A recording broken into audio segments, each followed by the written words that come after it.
Hello friends. मकर राशि के जातकों के लिए धनु राशि में शनि का ये गोचर कैसा रहेगा, इस पर मैं कुछ जनरल विचार अपने रखूंगा, जो कि निश्चित ही आपके लिए कुछ फायदेमंद रहेंगे। सबसे पहले तो स्वागत है। शनि की 7.5 शुरू हो रही है मकर राशि के जातकों के ऊपर। आप कहेंगे, अरे ये तो बुरा वक्त शुरू हो रहा है, आप स्वागत कर रहे हैं। जी नहीं, ऐसी बात नहीं। शनि की 7.5 जातक के जीवन में एम्पलीफाइंग का काम भी करती है, यानी कि बहुत सी दबी हुई घटनाएं, जो हो नहीं रहा था काम, उसका अंत अच्छा बुरा जो भी है वो कुंडली की दशा अंतरदशाओं और आपके जन्मकालीन ग्रहों पर निर्भर करता है।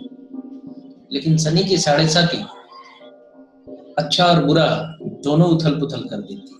आपको याद रहना चाहिए कि हमारे देश के कई प्रधानमंत्री शनि की 7.5 के दौरान प्रधानमंत्री बने। यहाँ तक कि अभी मोदी जी पर भी शनि की 7.5 चल रही है और चल रही थी जब वो पीएम बने थे। तो मकर राशि के जातकों के लिए शनि की 7.5 का पहला चरण कैसा जाएगा, ये विचारणीय प्रश्न है। तो एक ही टिप में मैं पहले आपको बता दूं कि धन व्यय भी होगा और धन का आगमन भी होगा, यानी आय व्यय दोनों बराबर रहेंगे। विदेशों से धन आय का योग भी बन सकता है। हाँ, शनि की 7.5 के पहले चरण में आप थोड़ा अय्यास प्रकृतियों के वश में जा सकते हैं, जिससे कि आपको सावधान रहना जरूरी होगा। शनि की 7.5 का पहला चरण धन का आवागमन और केतु के नक्षत्र में रहने के दौरान आय व्यय बराबर, और उसके बाद शनि देव जब शुक्र के नक्षत्र में आएंगे तो शिक्षा संबंधी मामलों में या शिक्षा के लिए विदेश गमन का योग मकर राशि के जातकों को बनेगा।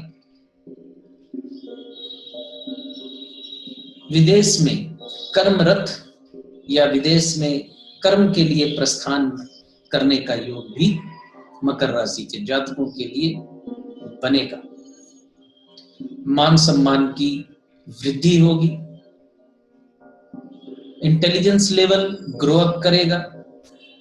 संतान जिनके नहीं है, संतान संबंधी खुशखबरी उनके जीवन में आ सकती है, यानी शुक्र के नक्षत्र के दौरान और शनि की 7.5 के पहले चरण में मकर राशि के जातक संतान सुख पाने की आशा भी कर सकते हैं। फिर दोहराऊंगा, ये जनरल फलादेश है। जन्मकालीन कुंडली में चल रही दशा अंतरदशा के अनुसार फाइनल आउटकम जो आता है या जो आना है वो यहां भी एप्लीकेबल होगा।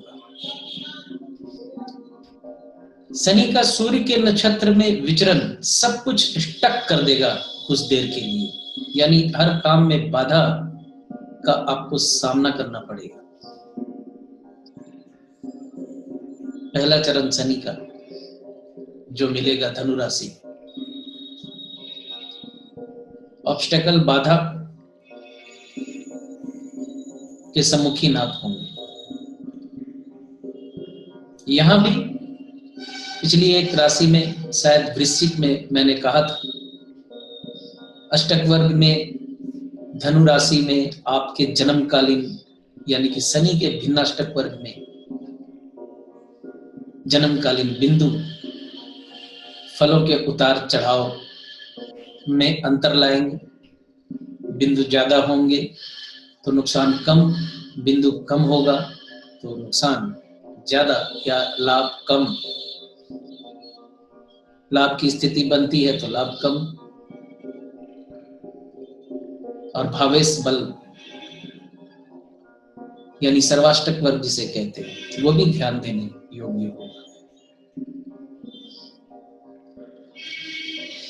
ये काफी लंबा डिक्टेशन है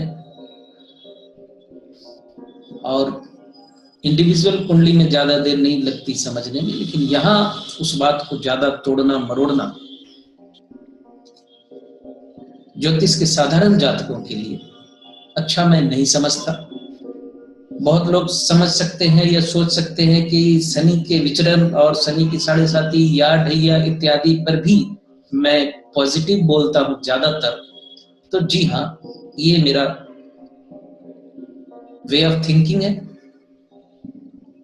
एक ज्योतिष के नाते मैं समझता हूं एक ज्योतिष को डर का बायस नहीं बनना चाहिए।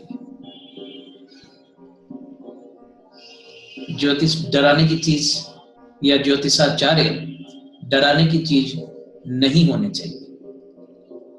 डॉक्टर के पास आकर अगर मरीज अस्वस्थ होकर नहीं जाता है तो फिर उस डॉक्टर की कोई कीमत नहीं। ये मेरे अपने विचार, निजी विचार, और मैं थिंक पॉजिटिव बी पॉजिटिव फॉर्मूले पे यकीन करता हूं। अच्छी सोच से अच्छे विचार पनपते हैं, अच्छे विचारों से अच्छे लोग जुड़ते हैं। साइकोलॉजी भी एक बहुत बड़ी चीज है जीवन में इंसान की। तो पॉजिटिव थिंकिंग मेरा एक तरीका है। मैं पॉजिटिव ही ज्यादातर बोलने की कोशिश करता हूं।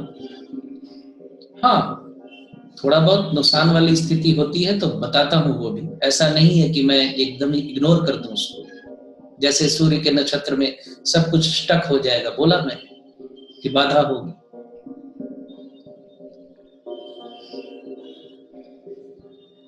मैं एक मंत्र सबको देता हूं, अक्सर बोलता हूं, लर्न टू लाफ।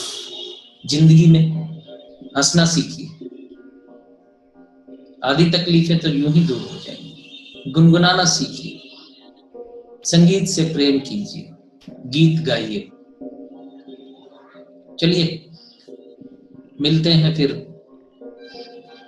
कुंभ राशि को लेकर अगले वीडियो में। Thank you.